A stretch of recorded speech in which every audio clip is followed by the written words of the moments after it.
Welcome, fans, back to episode number 4 of the Countdown to TWA One and Done podcast. My name is Jack Kilby, Executive Vice President of Great North Wrestling, coming to you as always on the Hannibal TV on YouTube.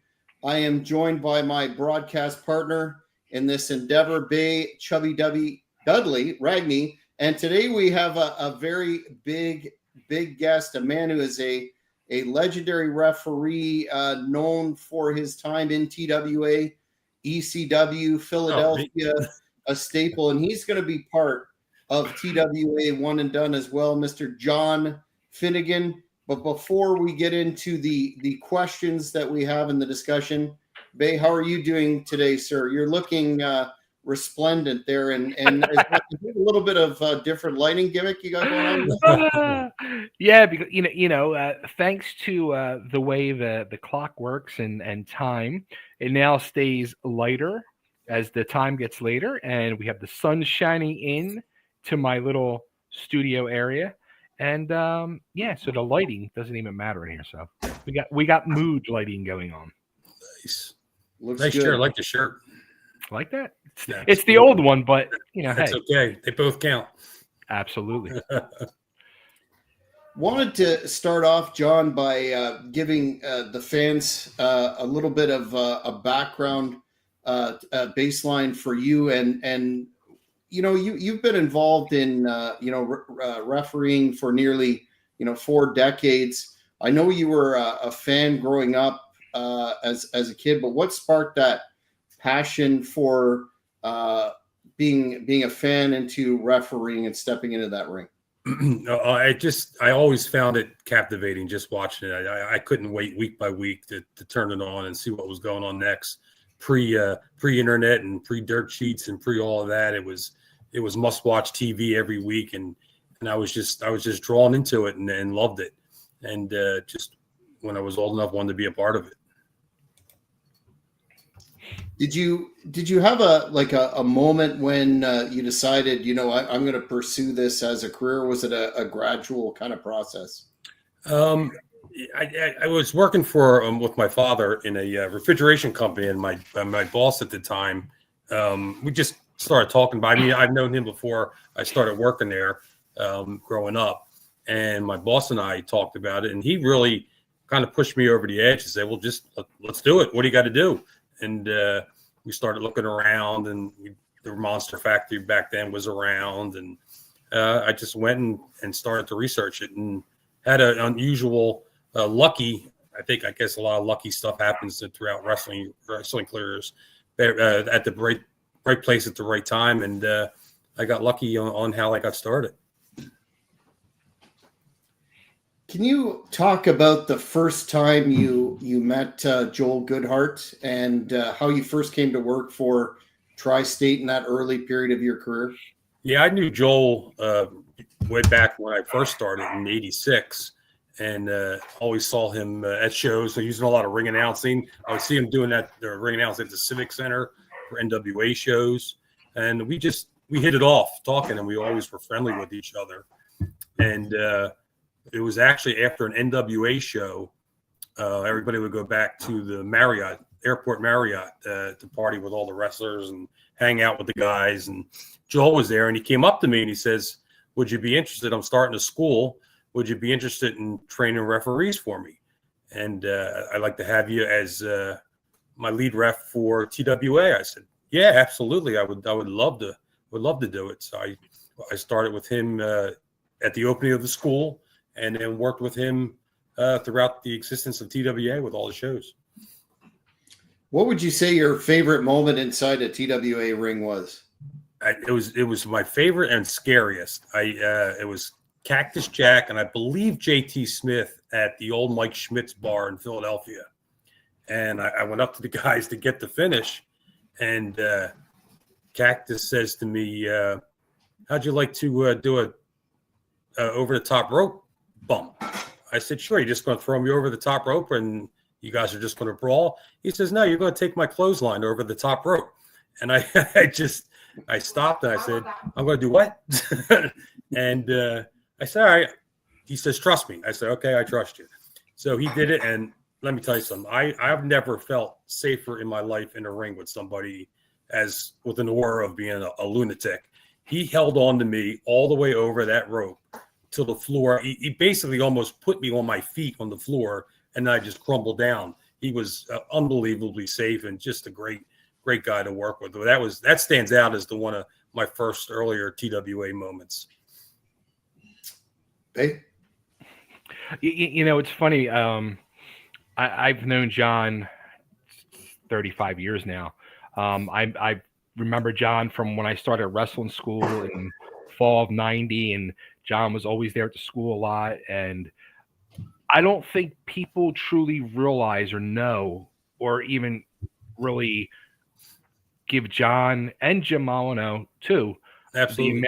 the amount of credit and respect that these two guys deserve, because they are just as important as any of the workers and names in those rings, whether it was TWA or ECW or ECWA, whichever it may be. John and Jim were so vitally important. And I've seen John, in, booking meetings back in the day with Joel and Larry. And then as time went on with Todd, Eddie, Paul, and John was always there and able to give his opinion and thoughts on what he thought would work best. And I've been blessed and honored, to know guys like John and Jim and have them as part of, my small career that I had. But even outside of that, they're amazing stand-up guys, and I love them to death. And I'm just honored by both of them. I appreciate that. Thank you very much for that. That kind of brings me. You had mentioned about just the referee in general with lack of respect for the position. That kind of tipped me over on my decision just to get out, make there being my last time I'm going to ref. I really think, and it's gotten out of hand the last couple of years, that the referee position on a wrestling show is just completely disrespected. Anybody will throw a shirt on some kid out of the audience, for goodness sakes, and throw him in the ring without any training. And it's just wrong. It's wrong to the guys, the wrestlers that are in the ring, because they just don't realize that third person is so important to the whole process of that match. And you could be harming guys, and the kid that's in there could be harming himself or be a reason for something to go wrong. And I don't think it's gotten better the last couple of years. I think it's gotten a lot worse. And it's just time to walk away. that's an interesting point you bring up, John. I was going to ask you about that in terms of, and I think you've answered it partially in terms of how the role of the referee has evolved over your career. But in addition to that, sort of flippancy where anybody can throw the stripes on, blah, blah, blah. What do you think of some of these, and I won't mention any companies in general, but some of the referees that I will. you know what I'm talking about, that come in and they seem to, draw the attention on themselves or become involved in, finishes, that sort of thing in a hands-on sort of manner. What do you make of that? Because I know a lot of old school fans like myself that grew up on Tommy Young and of course your work and others just shake their head. Yeah, it's gotten out of hand. I mean, they think they're characters in the match. Some of the people that are on TV right now, it's so. And for years, I've always found myself when I'm watching wrestling on TV, for some reason, I don't know why, but I always zone in on the referee, and it's aggravating sometimes that people, just the way they're reacting or just positioning themselves in rings is trying to get themselves over, and it's just not right. Well, I was taught to. And I always told guys that I trained, those guys are starting to move in that ring. Step aside, step back into a corner, and let them do their thing. You're going to react to stuff, which I believe is needed. A referee reacting to something, but don't pose and smile and just overreact to what's going on. You got to use it. You got to pace yourself and just stay out of the way is the most important thing. And let the guys do their deal. And then you position yourself where you need to be to continue. I got to say, John said react. And I don't know if John saw this or not, but when I got the opportunity to sit down and do my interview with John a few months back, I brought this moment up for him, and it was truly my funniest moment. Every time I see it, I still to this day, 30 years later, bust up laughing. And it was November to Remember '95 when Bubba Ray was doing the introduction as the ring announcer, and he's doing the stuttering gimmick, and you see John like over the shoulder, and he's just like there like this, and his reaction, he's just shaking his head, and it's just like he's legitimately like, what the hell is going on in this ring? I mean, I think was that probably his first promo introducing that type of character like that. And it was. My reaction was a lot of a shoot too, because I had no idea how he was going to do what he was going to do, and so it was. I was trying to make it not laugh, and I mean, he was entertaining the hell out of me just standing there, and I was caught off by surprise of what he actually was going to do. Well, the funny thing is they actually showed that on that LFG show 2 weeks ago. Bubba Ray was showing the students his first his TV debut, and they were showing that. And somebody sent it to me. They're like, "Yo, you were on LFG this week," and I was like, "What for? What?" And I go back and watch it, and I just busted up because you see John just in the background. I remember that like it was yesterday. That was so funny, so much fun. Got a fan question here for you. As the head referee in ECW, you were involved in some of the most chaotic, groundbreaking matches in wrestling history. And the fan wanted to know what it was like managing that, especially in the arena. And I had the fortunate circumstance to have been there during that time frame. That energy in the arena, that unpredictability. And how would you answer some of the critics that have said, ECW kind of set the mold for burying the referee because of the chaos? That's partially right, I would say, but it was. I always hate the fact that people would say, "Oh, ECW is just blood and guts," and ECW was not just blood and guts. I mean, there was character development, great wrestling matches. I mean, you had your hardcore, your crazy segment of the show, every show, but that was not what it was, top to bottom.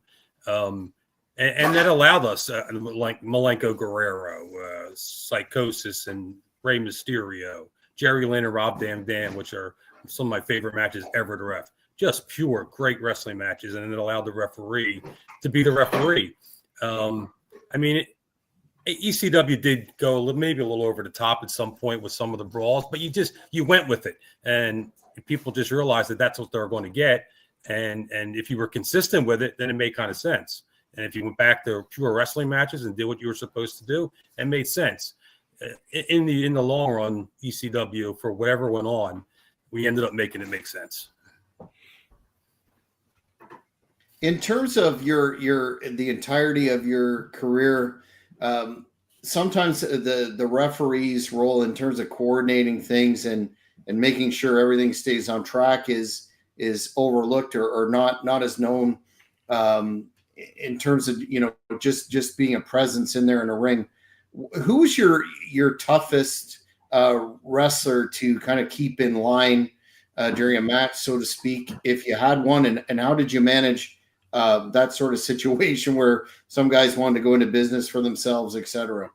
Not the fact that he went into business for himself, but when Terry Funk stepped into a ring, there was some switch that he turned on that scared the hell out of me every time I was in there with him, because you had no idea what he was going to do. But he had control of himself, and he knew what he was going to do, and he was probably one of the greatest, very underrated, I think, should be in the top 5 of all time, in my opinion. And he looked out of control and crazy, but in the context of the match, he was perfection. If I were to name the guy, it would definitely be Terry. Scared to get in there with him. Was on my toes to make sure I was in the right spot or not in the right spot, because if you weren't in the right spot, actually at one time, I think it was him and Stevie Richards. Stevie had him in the figure 4 or some submission hold, and Terry was flailing his arms, like back banging on the mat, and I'm asking him, and he just came across with an arm. It caught me right in the side of the head on the ear, and probably my fault because I was just too close to Terry Funk, and he had to be more prepared. So I would say he's probably the first guy that comes to my mind with that question.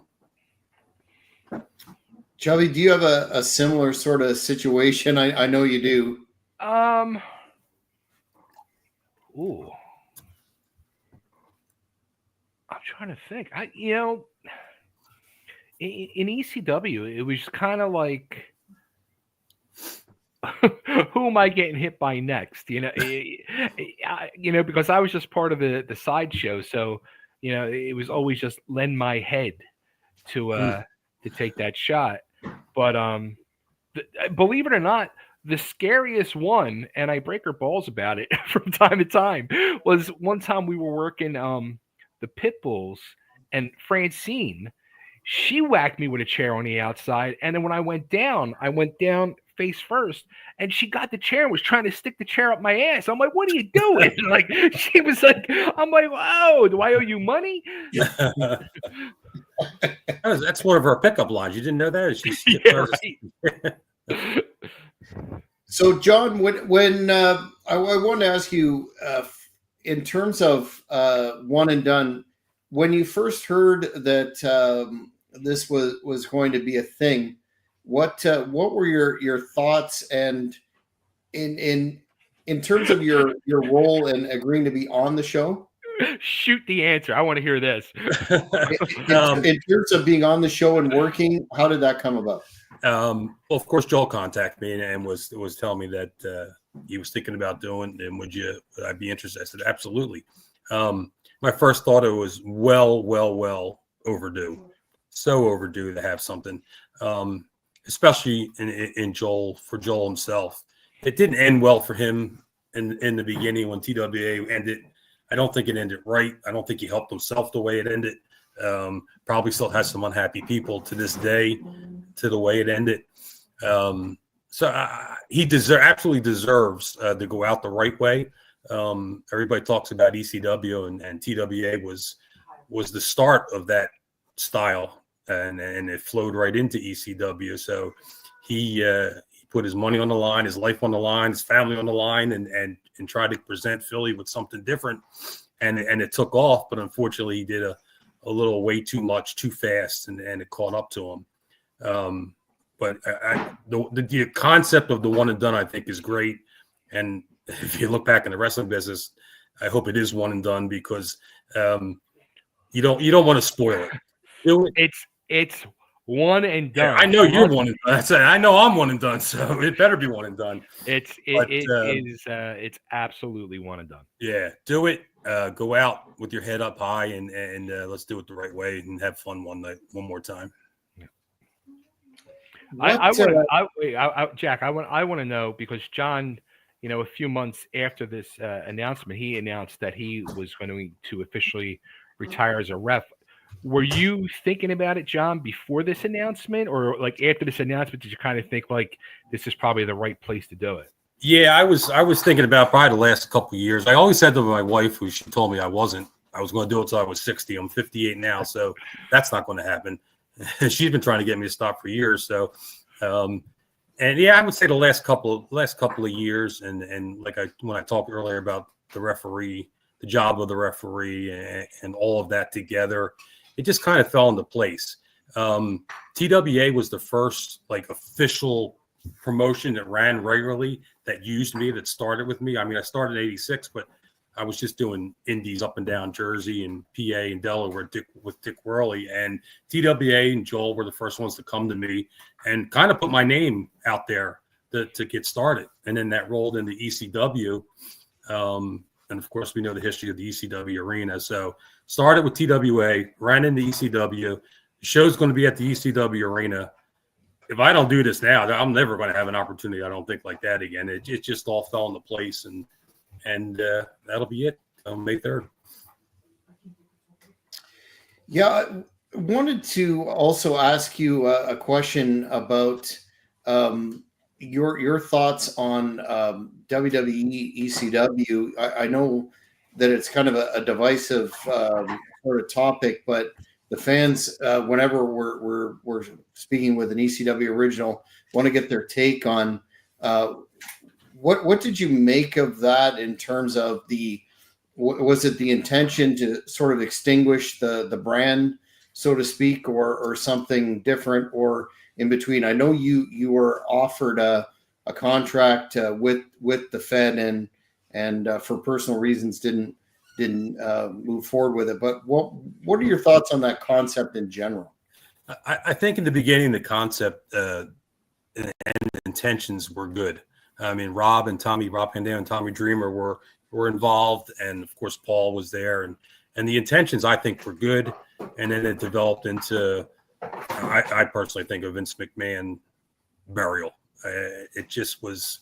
It's something that he didn't create. It's something that got a lot of attention, still gets attention today, and now he owns it, and he's making, well, he's out of the picture, but he made a lot of money off it, and but he just, for some reason, if it's something that he didn't create, has a bug up his ass about either putting his stamp on it or just getting rid of it, and it started to turn into just a clown show. Actually, that first TV taping, I don't think they knew what to put together with the zombie guy and that kind of nonsense. I don't think they really thought about it hard enough, and it just didn't get started to go away. It had a little bit of steam in the beginning, but I was there for about a year and a half. They when they offered it to me, and I turned it down, but they said, come anytime you want. If you're in your area, you're booked. Just let Tommy know, or myself, John Laurinaitis, and you're booked there. And as it kept going through that year and a half, you could see it deteriorating into a WWE show, and it just wasn't ECW anymore. If you could pinpoint what you're looking forward to the most out of the WrestleCon or the card itself, what would that be? Just maybe it's something along the lines of the fact that you get that opportunity and say goodbye in the ECW arena to those fans that you were, so integral with the product. What would you say you're looking forward to the most? There's probably two things, and you hit on one of them. The fans, I say it all the time in interviews and podcasts and other things. The Philadelphia sports fan / wrestling fan, there's nothing like it anywhere. I don't care what anybody says. They are loyal, knowledgeable, passionate, spend their money, supportive in every way they can. And I hope in God to pray that they all show up, because all the fans that are in that area were there at the beginning of the TWA. Yeah. They were there through ECW. They lived like we did through all those years. So I hope they fill that building, because it deserves to be. And I hope they get out there and buy tickets and get to the show. Even as selfish reasons, just to little old me and say goodbye. I love this. I mean, I've known people that sat in the first few rows before I got into the business. I mean, 40 plus years that I've seen there and talked to over and over in years. Just to see all those people is going to be a lot of fun. And of course, just to see the boys one more time, and some of the old TWA guys, Donnie Allen, and I'm hoping JT Smith. I don't know, Bay, if we got a hold of JT. We got a hold of JT. There's been discussions, but JT has a personal thing already planned that day. That's a He shame. was trying to maneuver it, but we haven't heard anything else. Yeah, that's a shame, because he was I always kidded him, and he always thought I was ribbing him. When him and Sandman would wrestle each other on TWA shows, I would tell him every time. I always repped it if I could, because I loved working with the two of them together, that they were the best match on the show every night. And he thought I was ribbing him every time I would say this. I'm telling you, you guys tore the house down. And I love JT, love Sandman. I have all these guys that were there when they first started: Stevie Richards, Donnie Allen, all this type of guys. And it's just going to be good to be reminiscing with everybody one more night. Where can the fans keep up with you? Do you have a social media presence of note, or anything else that you'd like to talk about now aside from May 3rd? Yeah, I'm on Facebook and Twitter as well, or X, whatever they call it now. I'm on Instagram, but don't use it too often.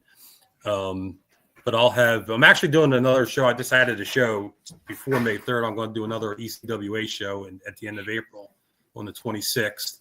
That'll be the last show. Actually, I've been working for them for probably the last 10 plus years. And I'll do one more show for them, and then May 3rd for TWA. Now you're doing the manager gimmick for them. Are you going to continue to do a manager gimmick? I'm actually doing both. I'm actually doing like a heel ref thing with one of their heel factions. Right. So yeah, no, I'm not doing the managing. I'm done. You're done. Yeah, I'm complete. Wow. If I'm done, I'm completely out. Yeah. There you go. Yeah, I'm going to step away completely.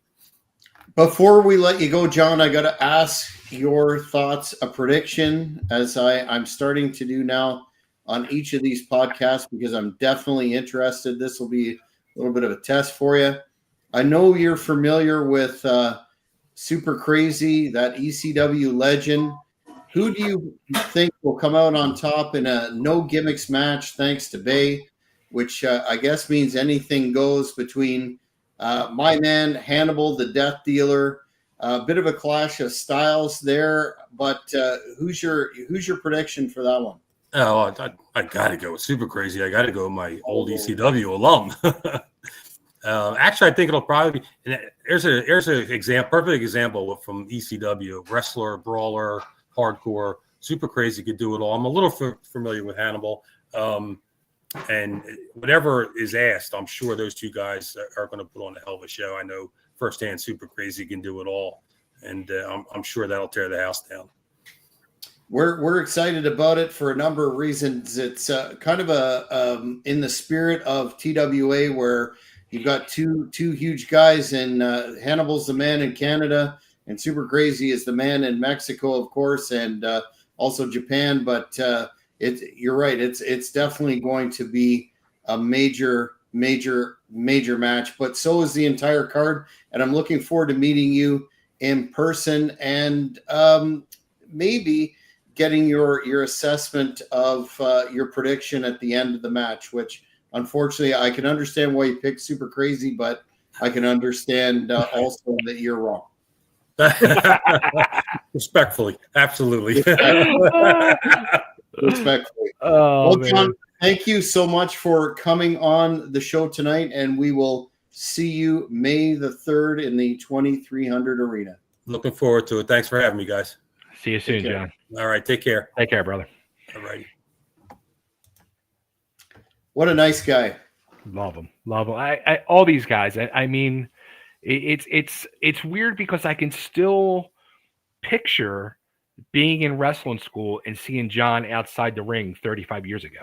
You know, it's like it was yesterday to me. It's crazy to think how much time has passed, you know, in real life, in wrestling life, and it's wild. It's absolutely wild.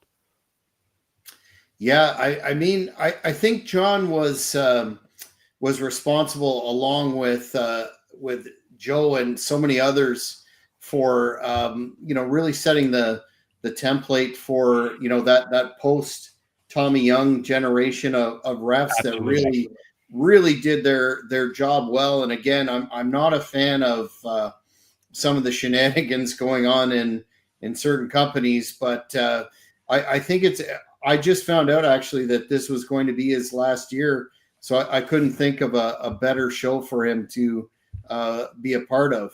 Absolutely. It's funny. Like me and my girlfriend, we were just watching the reality series on Netflix, Wrestlers, about OVW, and before we just literally finished it 5 minutes before we went live on this.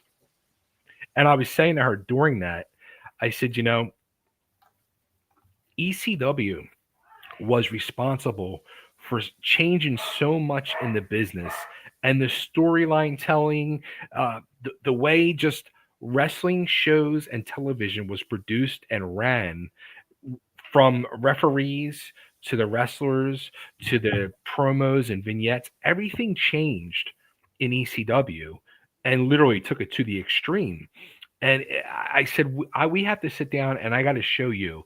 And like, I might just start from like mid '94 or when Shane threw the belt down on, and just sit and watch it with her and really give her that true history lesson on where everything happened from.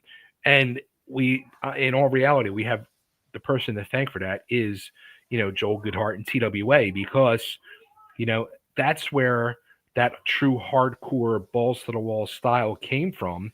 That Paul Lee was also part of, a handful of those shows, and he saw the way the crowd was. Like John said, the Philly crowd, the wrestling fan, the sports fans, I've always said in the wrestling business, if you're a worker and you can make it in Philly and get over in Philly, you can get over anywhere, because Philly fans are truly the hardest fans to impress. Yeah, and I think part of this history making exercise is it's going to really cement the place of TWA. Yeah. Let's face it. You said in episode 3 that for all intents and purposes, Philadelphia is the capital of wrestling in North America, and I would agree with that. After you see Philly style wrestling, you don't. The other stuff, at least that was my experience as a fan growing up here, only getting tapes, but seeing, WWF at the time. As soon as I saw that ECW product, but before that, read about TWA in the magazines, it was never the same. Yeah. There's truly nothing like Philly style wrestling, and none of this would have happened, which I'm glad Joel is going to get his recognition and the legends of TWA, because they deserve it. And that's what that banner drop raise is all about. Wanted to ask you though, let's talk about Chris Wilde and Breaker Moran. I am very impressed, as I said to you off air, with Chris. I am very interested in that match. Man, can that guy cut a promo? You know what? It's funny because going into this for the last 9 months from day one, that's the only match on the show Joel put together. Right, the rest was me. But Joel said, "I want this match. To me, this is the modern day Hot Body Stetson, Drake and Winners. This is what I've always thought as I've seen these two guys work." And I've never really seen much out of it. I don't think I've ever seen Chris work, maybe once or twice. Breaker, very, very early on in his career, which he's going on to have an amazing career. So I really didn't have much input in this whole thing. So my interest wasn't really there until Chris Wilde sent a promo in last week. And I was like, oh, shit just got real. I was like, okay, I get it now. Now you've piqued my interest. Now let's have some fun.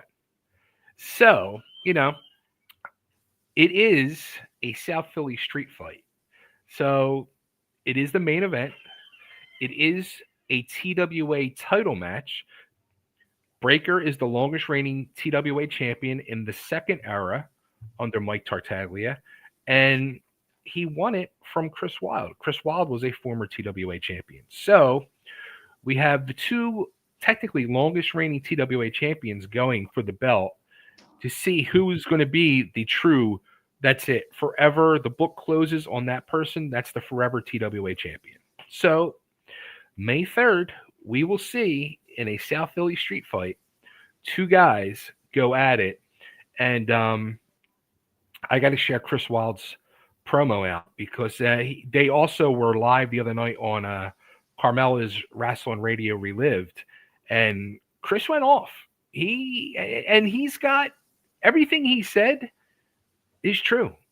It's absolutely true. Him and Breaker have been shown a lot of disrespect from myself, Joel, the fans, the powers that be. They feel very, especially Chris, he feels very underappreciated. And he plans to prove himself on May 3rd and win the belt, according to him. Yeah, that's something that I wanted to ask you about his comments, which I think you've kind of hit on here.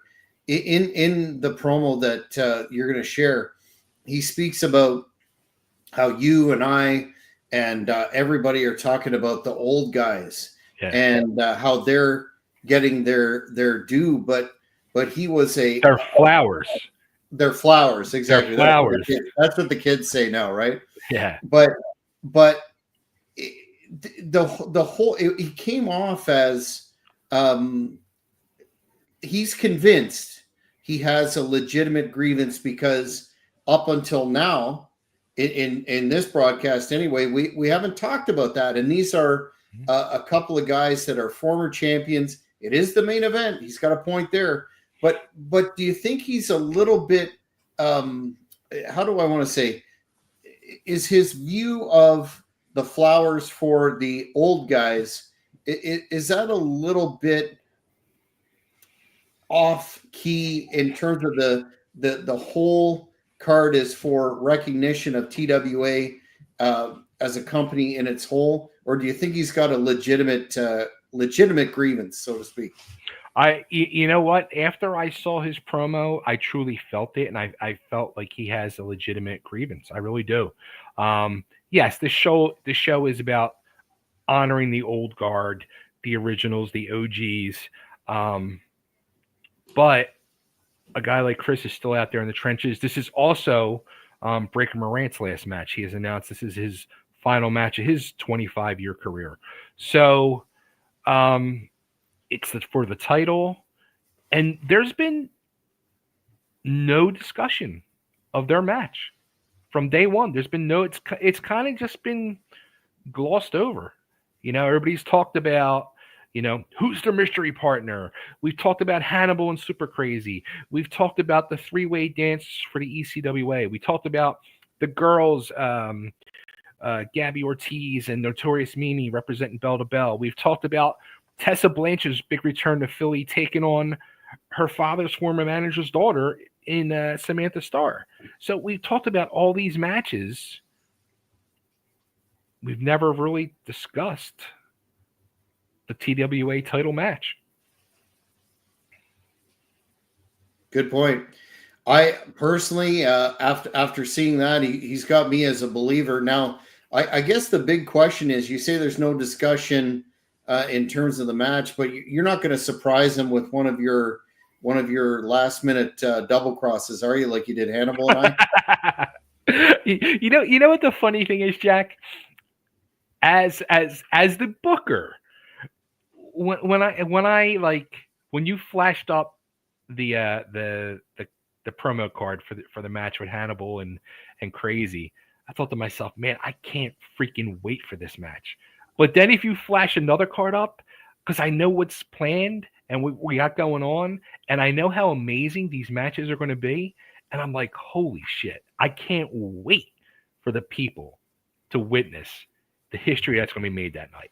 In every match, there could be a surprise. There could be some tomfoolery. There could be some fun. There could be some hardcore. There could be some blood. There could be some of this, some that. You don't know. All I know is it's going to be absolutely historical night of professional wrestling. Yeah, I got to give you your due. Aside from your negotiation, so to speak, with myself and Hannibal, I know you are really putting the axe to the grindstone, and the fans that are anywhere near South Philadelphia, Pennsylvania, I guarantee you're going to kick yourself if you don't get to this card, the WrestleCon and the card itself. It is absolutely loaded. I can guarantee this will be the independent wrestling event of the year and its history. I'm talking to the Hannibal TV fans all over the Northeast and Ontario and Quebec.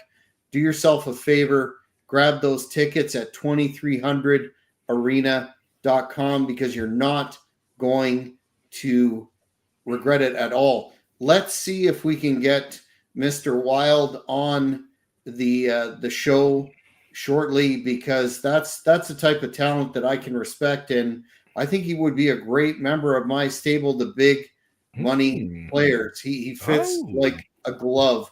But before we let everyone go for this episode, Chubby, can you just briefly talk about, I'm getting messages all the time about the WrestleCon saying, are you guys kidding? My God, is there a more stacked event than that? Headlined, of course, by the legend of legends, Nature Boy Ric Flair. Joel said wouldn't be complete without him. But my goodness, I know we talk about a couple dozen names every show, but they just keep coming, including one I'm very, very excited about, and that's Tully Blanchard. But give the fans a little bit of a taste of it. There's too many legends to name. You know what? I had the privilege of going through and having to pick out like a lot of the pictures to get situated for the guys and girls to get to use the sign. And thanks to Mr. George Tajinos, he sent me like 600 pictures to go through.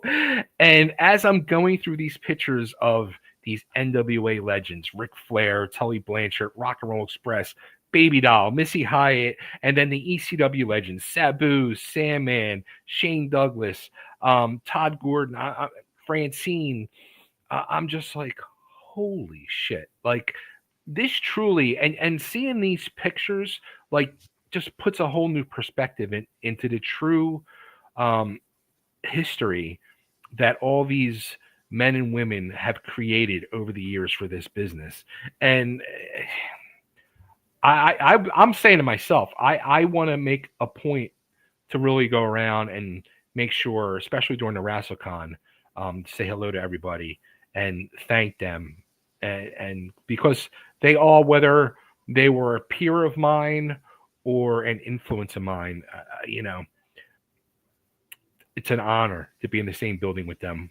Some of them one more time, but some of them for the first time. So I'm privileged and honored. Yeah, fans, this isn't, hyperbole at all, but you are more than going to get your money's worth for this amazing, I don't even want to call it a show. It's almost like a day. Well, it is a day in history, but it's a celebration. Yeah. Those of us of a certain vintage that remember the good old days of the business, this is going to bring it all back and provide the recognition that the Tri-State Wrestling Alliance deserves. You're going to want to get your tickets at 2300arena.com. That's for the WrestleCon and the show. And prepare yourself for what is going to be a very, I think it's fair, Chubby, to say it's going to be not only great action, great opportunity to meet legends, but it's going to be a very emotional day and night too. I know you're working yourself to the bone, but it's going to be a night that nobody who's there is going to forget. I can't stress enough. Somebody please bring me a box of puffs to make sure, because I'm an emotional person to begin with. This night, I've witnessed, when we got together in October at Joel's house, a bunch of us for the first time, and some of us in 30 plus years. I realized that day how important and what this truly means to Joel. And once we got that 1,000 signature on the banner, thanks to Mr. Todd Gordon, and that banner is up on that from them, hanging from them rafters of the legendary arena. There's not going to be a dry eye amongst many of us. I know myself, Joel, Tony, Johnny. It'll be interesting if we get an emotion out of Drake. I want to see if Drake cries. That's what I want to see, if we can make Don cry. But I know we're going to have some of Larry's, or possibly all of Larry Winter's children there. Oh, that's great. Yeah, it's going to be a very emotional time for a lot of people. And as the kids say these days, their flowers are finally being just due for those guys.